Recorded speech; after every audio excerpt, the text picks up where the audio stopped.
I am a licensed zoologist. I have studied a variety of wild animals. This is an opportunity to observe you niggas in your natural habitat and collect data. But be warned, whatever nigga trickery you got up your sleeves does not affect me.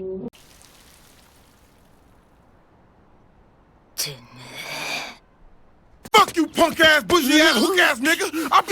What's good, anime enthusiasts? Welcome to yet another set of episodes to review for Mushoku Tensei Season 2. Now, unfortunately, disclaimer, warning, no spoilers, but dear God, we are about to rip these episodes to shred for the second season. Because I don't know how we're this far in, and I am very, very, very muted and just kind of non-existent. I'm just along for the ride, sort of, but the ride isn't like that exciting or amazing. There's a lot of things that kind of don't make sense. There's a lot of things that feel contrived. There's a lot of things that feel forced for no reason, one thing or another. There's like only 3 good things that really matter, and the rest of it is just, I don't know, like a knockoff discount school days anime. But you know, and then, you know what? Wait, JD, how you doing, man? You doing good? Did you have a good 4th? Happy holidays? You're doing good, right? I hope you are. Hey, what up, Soren? You know I'm always having a good time. The 4th was awesome. Hope everybody had a great time viewing them fireworks. I personally was playing grass volleyball all weekend, so it's been a blast. I'm a little bit tired, but I can always find energy for Mushoku Tensei. I don't know if you can find energy to talk about these few episodes, though. It's not my favorite set so far, but I think we can find some good stuff about it. A little bit. But let's just go ahead and get into it. Episode 6, I Don't Want to Die. Okay, we're in the Renoa University of Magic. We're going through the regular school life, training, figure making. It's nothing really special to really talk about in this intro. Elenice is even doing her thing. The one thing that kind of matters, possibly somewhat, is that Rudeus is learning something. Oh, he's like learning from the university because Roxy taught him, but Roxy probably skipped over several things. And so he's actually getting the education from the beginning, so it's gotta help him out there. And he's not having luck in searching for clues on teleportation. So one day, Fitz and Rudeus meet in the library and they have a little chat. Fitz is also looking into teleportation, and Fitz talks about someone that they know is also missing. And you know, one thing leads to another. Rudeus then accepts Fitz into helping him looking into and researching teleportation. Nice. And at the end of it, he gets smitten again. He starts confusion. It's like, why am I so enamored by Fitz? But on the walk away, one day, Rudeus and Fitz, they talk some more, and Fitz is still being mysterious and kind of alluring at the same time, as they're not giving away too much information. And also dropping more hints that something is off, because how is he able to sleep in the girls' dorm? Well, it's because, you know, Princess Ariel needs her guards at attendance, so it's kind of okay for Fitz to have a pass. Maybe. Who really knows? And while Fitz is being cute, once again, Rudeus is questioning. He's like, I know I'm straight, but I'm starting to feel for Fitz. Anyways, Zonoba. And he's pressuring Rudeus, like, please, master, let me learn how to figure make. And Rudeus is like, alright, I'm gonna take you on as my apprentice.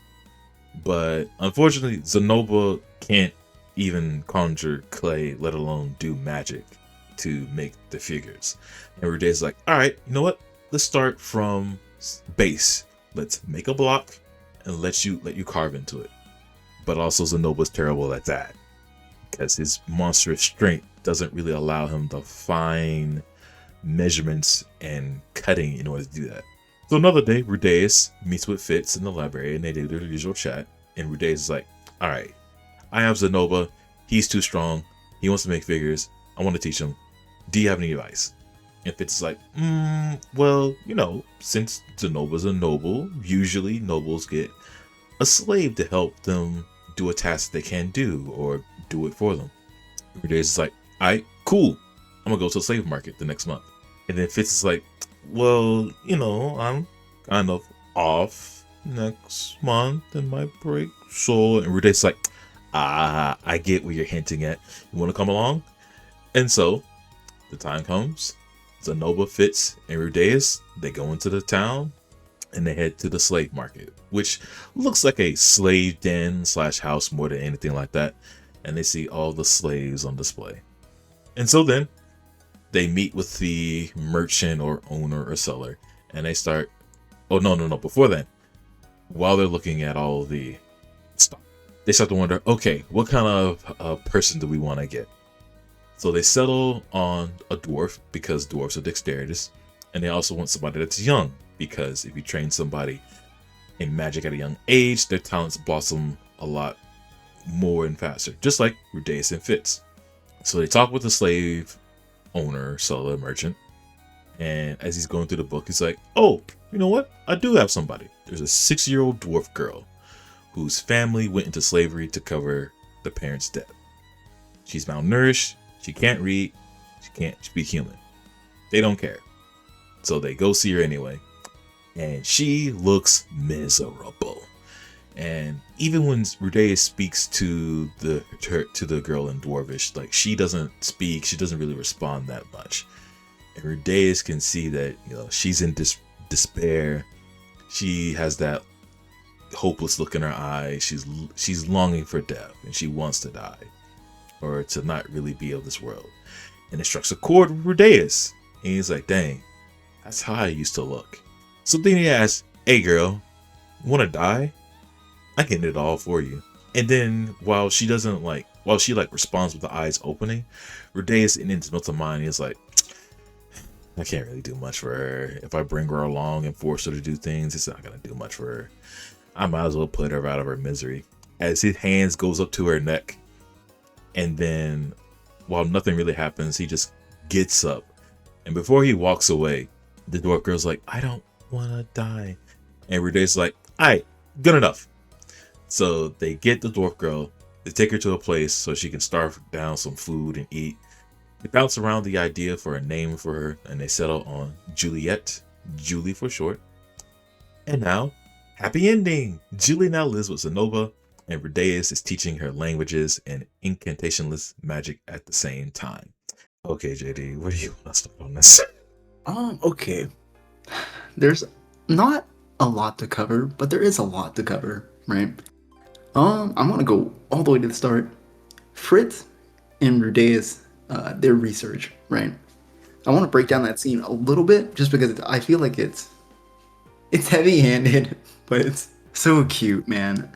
So when they mentioned the teleportation research at the start, right? You get a lot of these close-up shots of both the wand and Fritz in the ears and everything like that. Well, they mention, oh, I lost a friend in the teleportation incident too. I never had a chance to look for them. And they're laying it on super thick that, of course, Rudeus is that person, to the point where the camera actually shifts towards him when Fritz says, oh, I recently found out he's fine though. Right? And for me, I feel like that sequence was like so forward, it was almost comical. But I can't help but roll my eyes at it. I'll do that for a lot of these interactions between Rudeus and Fritz, right? And for me, I'm with Rudeus, man. I'm blushing the whole time too. It's okay. So it's good that they do it because it's a nice, subtle way of saying, hey, yeah, I am Sophie. I know who you are. And I'm sort of giving you hints here and there, but I don't know if Sophie is also like being very playful in this scenario, or it's just the fact that like she is trying to give him these small sort of hints to be like, hey, I'm right here. Do you notice me? Hello?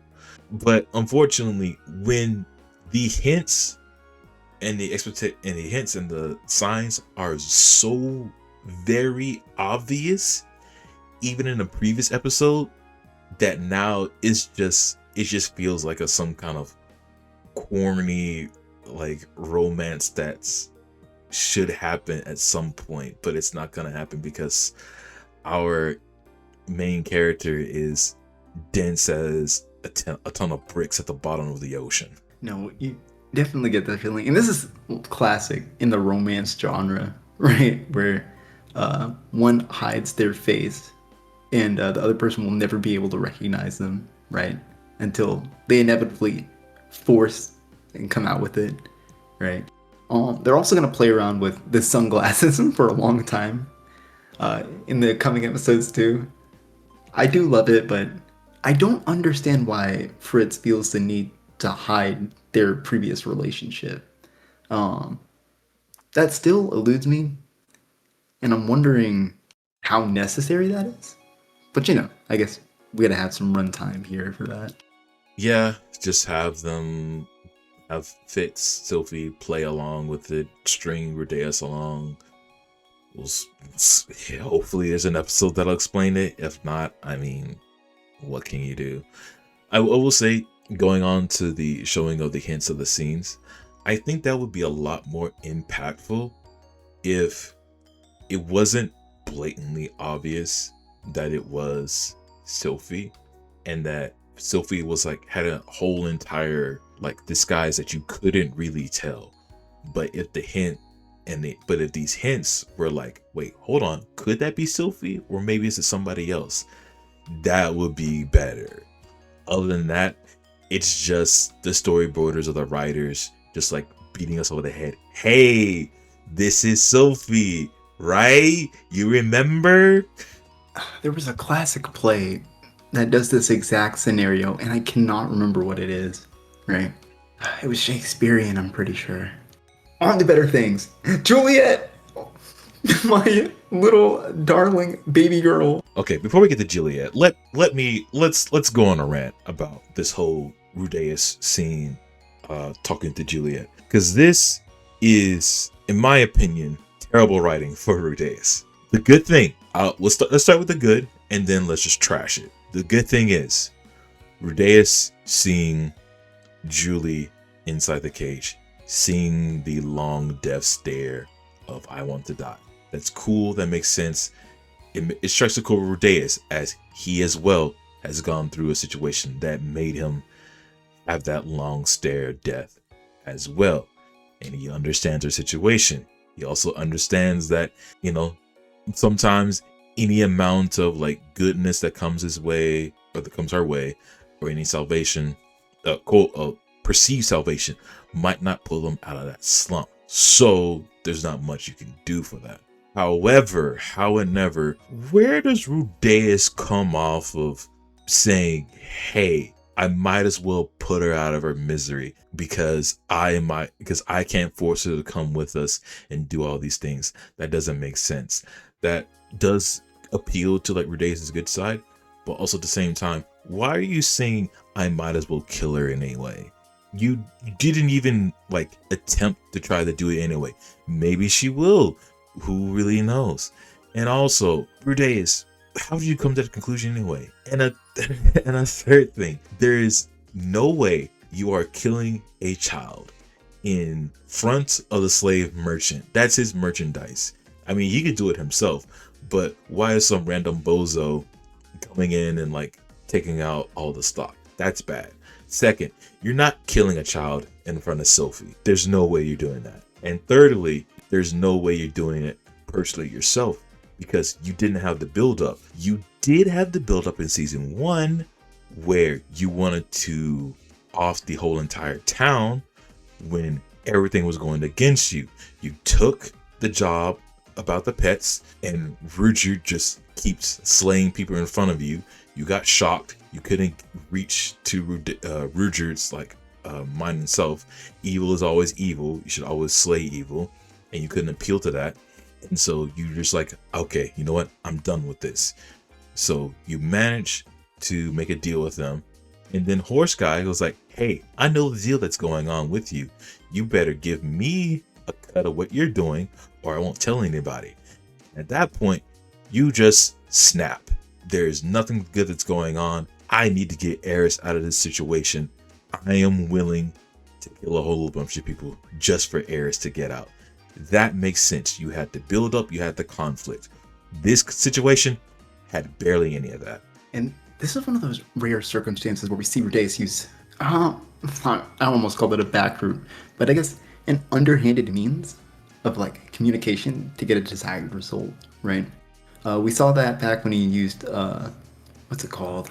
What's the word? When you blackmail on the other adventuring party so that they would get jobs for them so they can get up to like C rank and stuff like that. And this, when he goes very forward with Juliet and says, oh, I could end it for you, he sees that more as a mercy than anything, right? I really, it's a rough thing to sell, right? Because it does mean a lot about Rudeus' character, but I didn't exactly have him as a paragon of goodness in the first place, right? I think it's very powerful that he asked, do you want to die, right? And I think it's even more powerful that the answer is, I don't want to die, rather than I want to live, right? Because it's like two very broad ranges, right? Between like absolute good and absolute like loss, right? I think that's all the good I can pull out of it, though. It's a tense sequence for me. Yeah, I'm gonna let you hold on to that. That's fine. And for everyone else, if you agree with that, that's cool. I'm not gonna disagree with it, whatever. I'm also going to point out that this is setting up to that Julie is the only slave, the only one that we need to get in order to get her. We could literally go anywhere else to find a young dwarf or a young girl or child or whatever in order to have Zenoba as a slave. We could get literally any other person, but apparently we need to go through this whole thing with Julie in order to get her. Ooh, you know? Logically speaking, that's pretty much it. Now, of course, this is anime, and like, you know, we see a character that has a unique hairstyle in a unique situation, so we gotta go there. That's how kind of story is. But you know, we literally go to the first thing and not the fifth. I'm not saying it's contrived, but you know, I just gotta put it out there. No, that's fair criticism, honestly. I think maybe a little bit more resistance in the slave market, like, oh, we don't have that here, but there's another one down the way, and that kind of deal might serve a little bit more. Passable episode. Yeah. Oh, I get it. It's I'll talk about it near the end, but I think the pacing and the sequencing from season 2 leaves a little bit more desired than what we had in season 1. So I'll talk about it more after we talk about episode 7. There's going to be a lot of small time skips in this arc, I want to say, because as you saw in like the beginning of episode 6, there is a lot of fluff that we don't really need to see, and that's because it's school life. We don't need to see it's everyday stuff. That's what it is. The only things we need to focus on are these little small or big events that do happen, and that sort of impacts the characters within the whole entire thing. Speaking of big events, episode 7, the kidnapping and confinement of Beast Girls. I'm just gonna say this off the bat. This episode, one of the worst out of the whole entire series. I'm just gonna say it right now. So why is it? Well, in the beginning, we follow Sylphie and Fitz's, Sylphie/Fitz daily routine as they go about their daily school life. And to Sylphie, on the kind of antithesis, lessons are actually boring to Sylphie because she learned most of her things from Rudeus. But Ariel is attentive and kind of like a knowledge sponge. And there's a scene where Fitz, Ariel, and Luke, they're going on, they're talking about stuff. That's fine and all. But the only thing that matters is that Sylphie has Rudeus on her mind a lot in these past few days or months. And she's wondering what she wants both her and Rudeus to be. A month into Julie's training, she's learned incantationless magic. And Zenoba is actually taking very good care of her. All right, everything's cool and nice. So, on a certain day, Zenoba is showing off the rigid figurine to Julie and teaching her about it. Rudeus is like, oh yeah, hey, where's the Roxy figurine? And then Zenoba just gets a little bit of cold feet, and he gets so scared as he's hyperventilating, and he shows the broken Roxy figurine. And then Rudeus just snaps and goes off. Zenoba is fearing for his life, and Rudeus just sort of pressures him into figuring out, hey, what happened? Hey, what happened? Well, apparently, Lydia and Persena, the Beast Girls, challenged Zenoba during his first year, and they wagered something precious. And unfortunately, Zenoba lost. Therefore, the Roxy figurine got smashed. And so Rudeus is like, alright, I'm going to direct all of my attention, rage towards the Beast Girls. So, one evening, when Rudeus and Zenoba cross paths with Linnea and Persena, they start talking. Beast Girls are like, hey, buzz off. And Rudeus just counters saying, hey, you're kind of weak for ganging up on somebody. And then Linnea almost gets goaded into it, but she's like, nah, it's fine. And then Rudeus just is just racist as they nya nya nya. And then Linnea's like, alright, let's throw hands. And it really wasn't even a proper scuffle, as Linnea and Persena get absolutely bodied in a very few manner of tactical moves. Good on Rudeus. Time passes, and both Linnea and Persena wake up to both of them being bound and gagged. Rudeus then decides to experiment his ED, and he fills up Persena, and nothing happens. Unfortunate. And then there's a comedic scene following of Rudeus wanting them to understand of how much that Roxy figurine meant to him, and he shows off the small shrine that he has of Roxy's panties. It's honestly, the one good thing about this episode is that scene. That's the only thing I can say. It's beautifully comedic. But afterwards, both of the girls start throwing each other underneath the bus, blaming each other, and they start pleading for their lives, but nothing really comes of it. So the next day, Rudeus goes to Fitz as they meet in their library. At this point, remember that the girls are still bound, and Rudeus is like, hey, how do I teach them a lesson that'll be good for me, but also won't allow them to bear a grudge against me? And then Fitz kind of was like, maybe I think I have an idea. As they go up to the girls, they're both still bound, but you know, it's that seems terrible. So they get cleaned up. But unfortunately, they're a little bit too ungrateful. Also, at this point, Persena is calling Rudeus boss.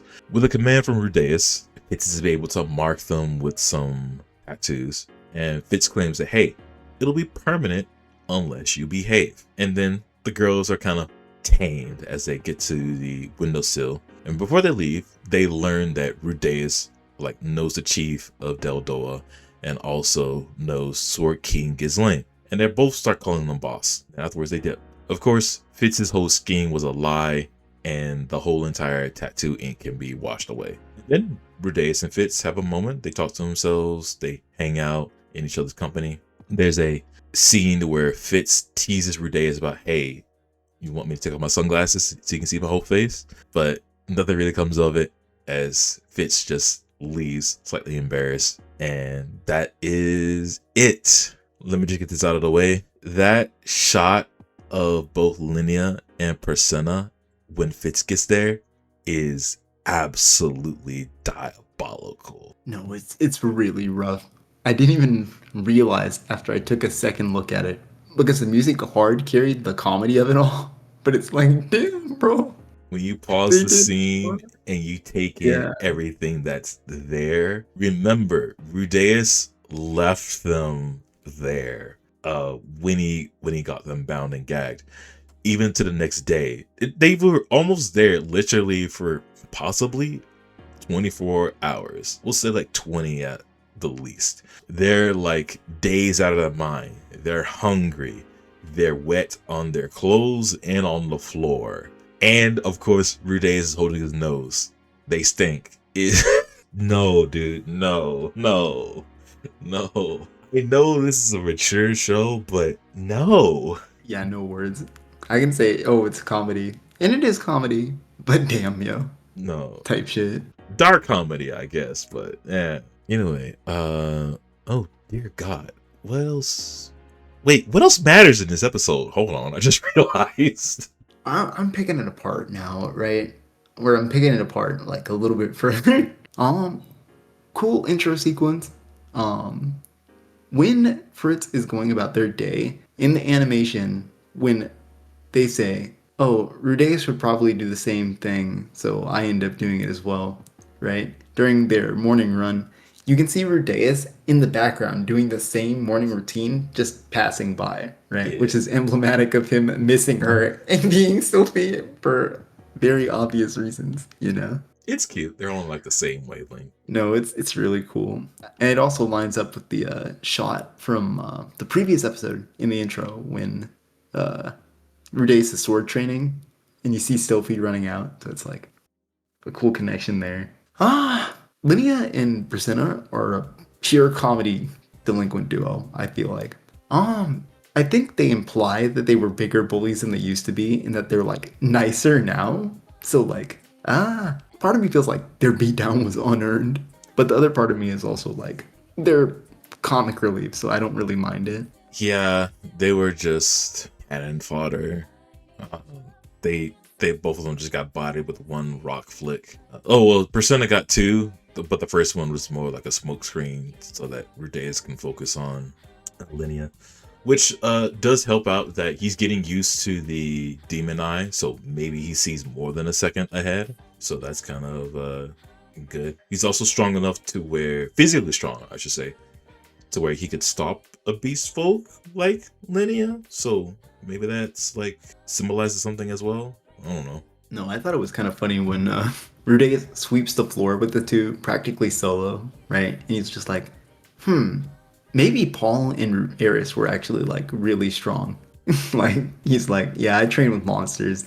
This doesn't even break a sweat. Yeah, that's also telling up how the type of people that Rudeus kept in company and how much he went through as a child. I think after that, if nothing else, this episode is really, really good for showcasing the dynamic between Fritz as a partner in crime to Rudeus, right? Like I said in the previous episode, I really do enjoy seeing them, right? Because it seems like Fritz is down for anything as long as it helps Rudeus, and Rudeus is just happy to have somebody who's like there, honest, and wise about these things. Because even before when he started the kidnapping, he realized halfway through while chanting Roxy's name, he was like, "Oh, I could actually just fix this, huh? Yeah, I don't know what I'm gonna do with it." Wisdom 0, brother. Yeah. And back to Sophie Fitz. It's good to see how Sophie's mental state is as she's like getting closer and closer to Rudeus, as she's now questioning, okay, I know I'm helping him, I know I'm with him, but I don't know what I want us to be. So she's entertaining the thought of, being with him as lovers romantically. And oh my god, I can't believe I'm cheering for a fictional character. Bro, I love Fritz so much. Like when they're laying down on the bed and she's like, "Do you want to see my face?" And Rudeus leans in and she's like, "Haha, just kidding. I was gonna die, bro. Like stop playing with me. Please, bro, please." I hate it when these things are built on a refusal to communicate for reasons entirely unknown to us. I was hoping for a little bit more of Sophie's mental state into why she's still hiding her face in this episode, especially when we had her as our narrator for the intro, but we didn't get that. It's just, we're still playing around. Maybe It's fine. Maybe it'll come soon. Who really knows? Please, Turning Point 3, please, bro. I'll say this now, as I alluded to before when we were talking about episode 6. If no one has noticed it already, it's clearly evident now that we are not really doing an adventure anime anymore. We are doing a kind of like a school of magic / school anime, daily life of school. So we are gonna be getting a bunch of these scenes to where not really much is going on. It's just daily life. And right now, as it lines up and even into episode 8, each of these episodes now, after 5, we are focusing on all of our characters inside the homerooms, and we're trying to flesh them out. So the previous episode was all about Zenoba. And of course, we got Fitz as well. Fitz is being like put in as a parallel as time goes on. You're just like doing 2 at a time. But we got a lot about Zenoba, and then we got Julie. And now in this episode, we now learn a lot more about both Linnea and Persena. And of course, in episode 8, we get to learn about one more character as we focus on them, and we get another character. So it is typical of school day or like school anime to like take a few episodes to focus in on these characters so that you can actually learn of who they are, why are they here, what's their deal, what can they do, that sort of thing. The anime, I'm not gonna lie, doesn't do that great of a job of it because it's just mainly comedy and we're like introducing more and more characters as we go along. But it is an attempt, and I kind of do appreciate them trying to emulate the school time. Yeah, I think, God, what do I think? This episode is okay. You really feel like the sort of A and B plot thing that happens in most sitcoms, right? I think once you sort of realize it and like rationalize it in your head, it doesn't bother you that much. How do I start this? How do you want to start this, actually? I think you have better thoughts on 8 than I do. Our A plot... Oh, wait. We're jumping into 8, or you want to talk about something else before the 8? The latter. Or wait, no. I don't have anything. No, I got you. No, I will say this. Since you're talking about we have an A plot and a B plot, our A plot is what? Learning about teleportation and like... Well, we're trying to learn about teleportation and a cure for Rudeus' erectile dysfunction. And the B plot is literally everything else. We are getting a lot more B plot than A plot, if anything. Oh wait, no, I was thinking more like A here would be Cliff and Ellen Elise, right, doing their thing, and then the B plot would be Persena and Lilia. How do you say her name? Lilia? Oh, I'm sorry, Linnea. I'm sorry, I keep saying Lilia. Jesus Christ. Linnea. Yeah. And then the B plot would be Linnea and Persena's millions and billions of betrothed who want to like duel for her hands in marriage and all that jazz. Yeah, but that B plot also leads to a C plot where we meet a whole new character that actually leads into the overall like world telling of things, and that is a whole nother can of worms to open. No, real. But yeah, episode 8, The Fiancé of Despair.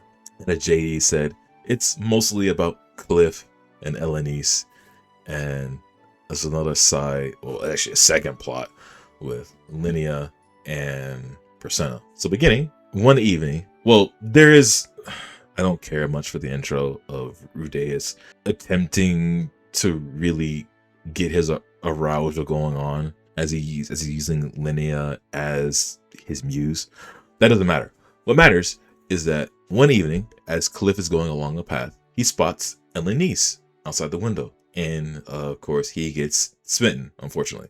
On another evening, Rudeus comes across a group of guys gang up on Cliff, and Rudeus tells them off. And while Cliff immediately is like first mad about receiving help from him, he then just retracts it and he goes like, thank you. On another day, Cliff pulls Rudeus to the side and he tells Rudeus, hey, I got a crush on this elf girl, Elenice, and I wonder if you can introduce me to her because you know her. I've seen you with her a lot. And Rudeus then immediately goes to Fitz as he doesn't know what to do in this scenario, and because he kind of knows what Elenice's deal is, and he's unsure that Cliff can handle it or Elenice should even like be a part of it. And going through it, Fitz gives advice, and literally the advice is, hey, you don't know what'll happen until you try. Hey Fitz, follow your own advice, bud. Anyway, next scene is Rudeus showing Cliff to Elenice, giving the introductions. And when Cliff gives his first compliment, Elenice just drags Rudeus to the side and say, hey, how much do you want? Or how much are you expecting me to pay you for this guy? And Rudeus is like, no, girl, I'm just bringing him here because he wants to meet you. This is all for him. And it's like, hey, do you realize what my curse is? And Rude is like, yeah, so just burn him off then. I'm only here because he asked me to bring himself to you. So do what you need to do. So with that, Rudeus is allowed to leave and leave them behind closed doors. And the next time they have homeroom, they have become a couple. Apparently the curse doesn't even matter. Who really knows? We don't care. They're happy. They're lovey-dovey. So time passes, and now we learn of a tradition from the beast folk. In order to find mates, they all fight for their hand. And so Linnea and Presena leave Rudeus a note saying, hey, we'll be staying at the girls for the most of the girls dorm for the most of the time.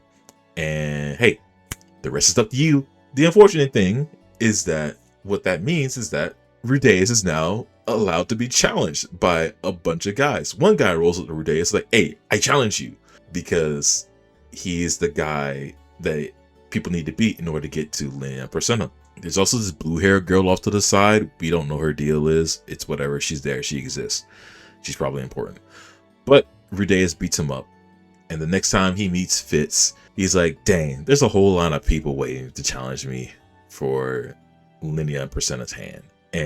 But Fitz says, there's only like one girl in line. And Rudeus is like, huh? A girl? Goes outside. Unfortunately, there's like a sea of bodies, and it's all due to this one person who's not a girl. It's a demon with 6 arms. It's actually the Demon King, Body Gotti. The Demon King, that's Kish Kish's husband. Whoa! So he beat everyone to jump to the front line. And Rudeus kind of tells Fitz, hey, okay, go get my staff. And in the meantime, Rudeus and Body Gotti have a nice little good conversation. The important part is that Kish Kish says that Rudeus is more marvelous than Lapis. And Body Gotti says, hey bro, your magic capacity is among the greatest in the world. On that comment, Rudeus is like, okay, hey Body Gotti, do you know a person by the name of Man God? There's a pause before Body Gotti is like, where did you learn that name from? And then while Rudeus explains, ultimately Body Gotti is like, I don't know nothing about no Man God. Hey, laugh at me. So Fitz comes back with Rudeus' staff. And as they get ready, Rudeus is like, hey, don't kill me or whatever, man. Let's be peaceful about this, because it's been 2 years since this guy called the Dragon God killed me. Then Body Gotti just laughs. Just stops laughing immediately. And then he's like, okay, let's turn this into a one-hit duel. You hit me with your strongest attack, and if you wound me, you win. So Rudeus then emulates the Earth Spike that he did against Ors. He makes it big, he sculpts it, he refines it into something that's better than last time, and he knocks Body Gotti off his feet, blowing him away. And then when the smoke clears, Body Gotti is alive, but he's smaller, and he's lost 2 of his arms. But his 2 arms get to him, and he gets back big, and Rudeus is declared the winner. But Body Gotti just says, hey, it's my turn, and knocks him out. So, the next day, the Demon King Body Gotti is now part of Homeroom, and the episode ends. Bro, Who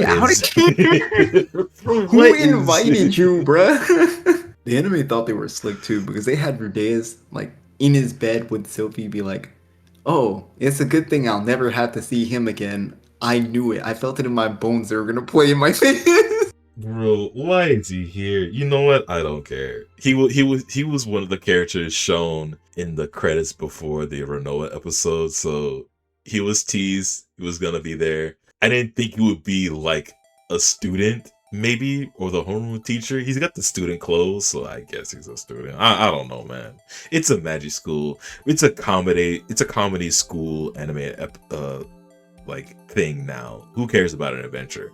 I mean, who cares about teleportation magic? We only care about these comedic scenes, right? What about finding Zenith? Who cares about that, right? Right. Yeah, this is just a funny haha season, low key. And I don't mind it. Maybe we need some levity before Turning Point 3 or whatever that everybody keeps telling me to wait for. But... Bro, Turning Point 3 is like 10 episodes away. We can't be serious, bro. No. I'm not lying to you. Ow. I'm pretty sure that it's literally like episode 19 or 20 or something like that. Off the top of my head, not looking at the episode list. I'm checking, bro. I'm checking right now. Episode 18, quite literally 20.3. Bro, we are not getting there. Brother, why?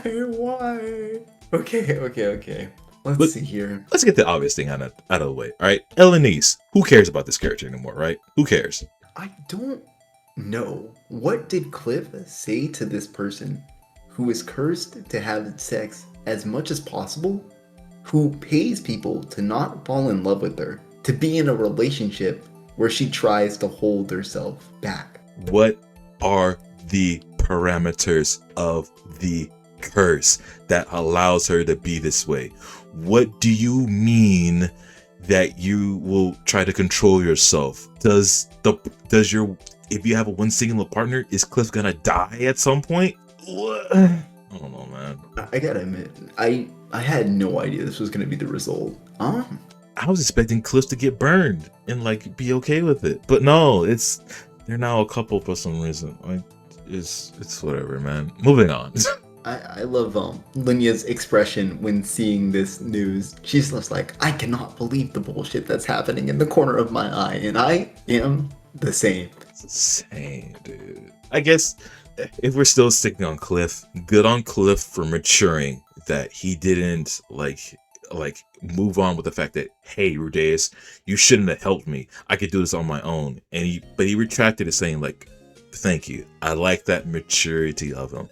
I don't hate Cliff as much anymore. He's kind of cool now. That's okay. He's not as annoying because he's not getting a whole bunch of screen time.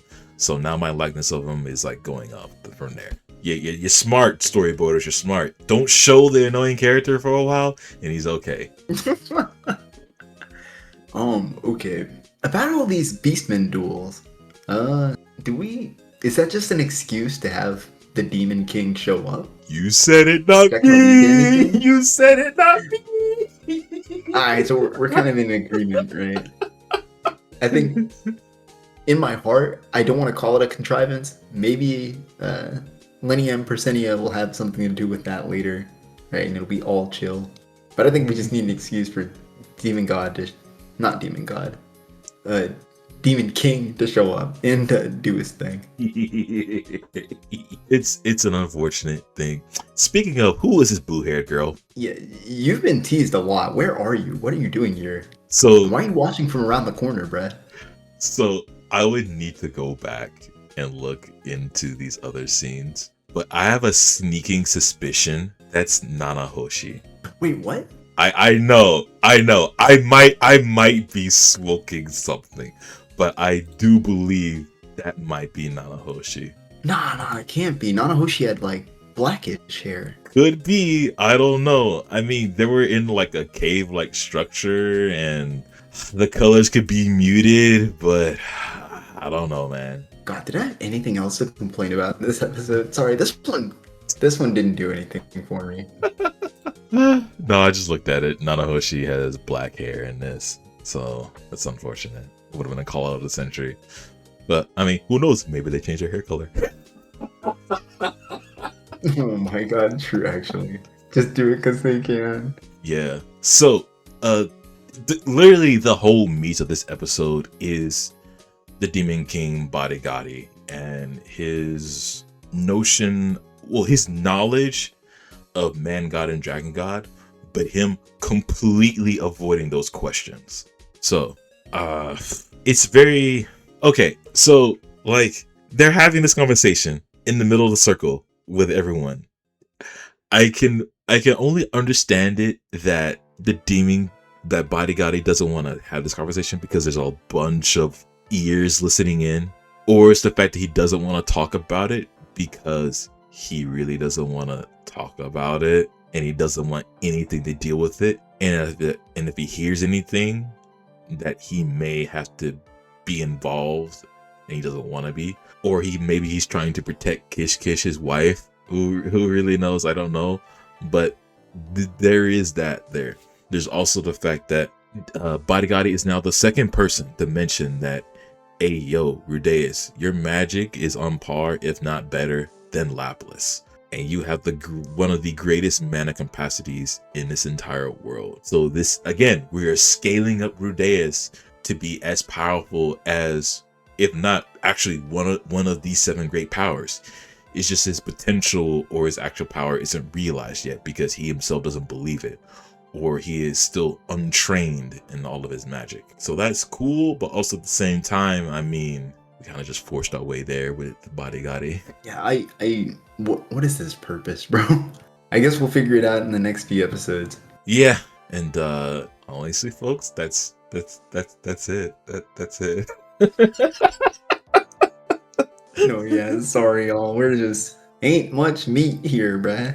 I'm not gonna lie to you. I mean, look, we can go in and we could talk about how I don't know, bodyguardy is like cool or whatever, or like how Linnea and Persona are now like calling Rudeus boss because yeah, he beat them, he is the strongest, he is the alpha, and that they'll listen to him now, and that Rudeus can literally do whatever he wants to them, which is terrible, but you know, it's there. By the way, Julie also was in that scene when both Linnea and Persona were like bound and gagged. So now she knows. I swear to God, man, these episodes were not it. Sort of. Yeah, they were okay. Like, this is the stuff I would watch if like I needed second monitor material or something. If I wanted to watch an actual comedy episode or a comedy anime, I'll watch something else than these episodes. I'm here for something else. Yeah, sometimes that happens to me.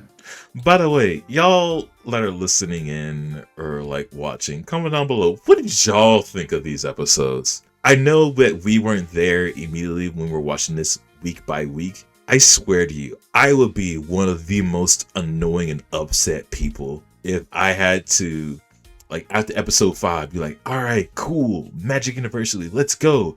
I see episode 6 and I'm like, okay, we got this girl. I don't know why Rudeus just went off like that. It's kind of, but you know, we're there. The next week we see Linnea and Persona and we're like, oh my God, we did all of that? Jesus, what is this anime coming to? And then we see episode 8 and we're like, all right, what is this writing? What happened? Where's the light novel? What did all this happen? Is this all fan service? Is this all original? That's a good question, actually. I wonder if there is like some sort of like filler, quote unquote. It's hard for me to use that phrase without it being sounding demeaning in some way. Yeah, y'all let us know. We're not. I mean, at this point, I'd be like the Rage Baiters, say, hey, which one of y'all dropped Mushoku Tensei season 2 after watching these episodes? Because dang, if you really didn't drop after season 1 and you're still on the fence, I found 3 perfectly good reasons why you should have dropped it. By the way, My God. if not 4, if we count episode 0, 5, 6, 7, 8, if we count the other 1 through 4. I'm sorry, y'all. Season 2, it's off to a rough start. You know, I should talk about this. I meant to talk about it earlier. The structure of the episodes, right? We have an actual intro now, right? Like an intro sequence, sort of like Sword Art Online, all those other animes where they have like just a section that has nothing to do with the episode where you have the opening, right? Mm-hmm. I think structurally it makes sense now for that to be a thing, right? But I really do miss the season 1 method where they would show some travel or some sort of like progression sequence, right? Play some sort of OST over that, and then it would bleed straight into the episode normally, right? You really feel like there's a difference in narrative cohesion in the second season. And I think that's why it's less satisfactory to me. It's crazy that they changed it up from the first 4 episodes into now like the actual Magic School art to where hey, you know, this is like a regular anime with an opening and that's it. It's like straight in like in the middle of the season too. Well, not in the middle, like in the beginning.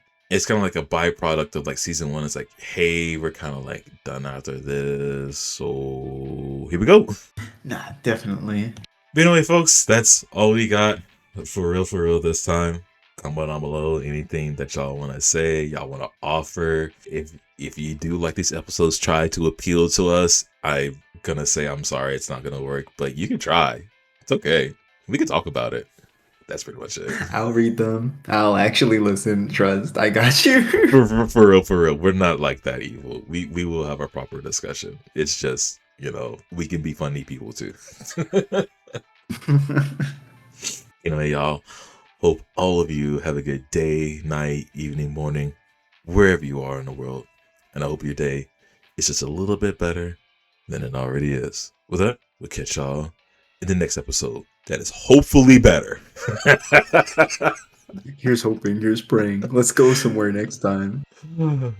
Peace, y'all. Bye-bye.